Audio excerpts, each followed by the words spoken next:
17 বছরের নির্বাসিত জীবন কাটিয়ে বিএনপির ভারপ্রাপ্ত চেয়ারম্যান তারেক রহমানের স্বদেশ প্রত্যাবর্তন উপলক্ষে সৌদি আরবের রাজধানী রিয়াদে প্রবাসী বগুড়া জেলা বিএনপির উদ্যোগে মিষ্টি বিতরণ ও আলোচনা সভা অনুষ্ঠিত হয়েছে।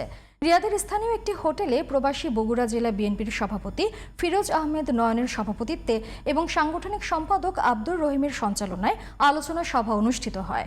অনুষ্ঠানে প্রধান অতিথি হিসাবে উপস্থিত ছিলেন সৌদি আরব পূর্বাঞ্চল কেন্দ্রীয় বিএনপির ভারপ্রাপ্ত সভাপতি ডাক্তার AKM গোলাম হোসাইন সোহান। প্রধান বক্তা হিসেবে বক্তব্য রাখেন জেলা বিএনপির সাধারণ সম্পাদক মিজানুর রহমান প্রধান।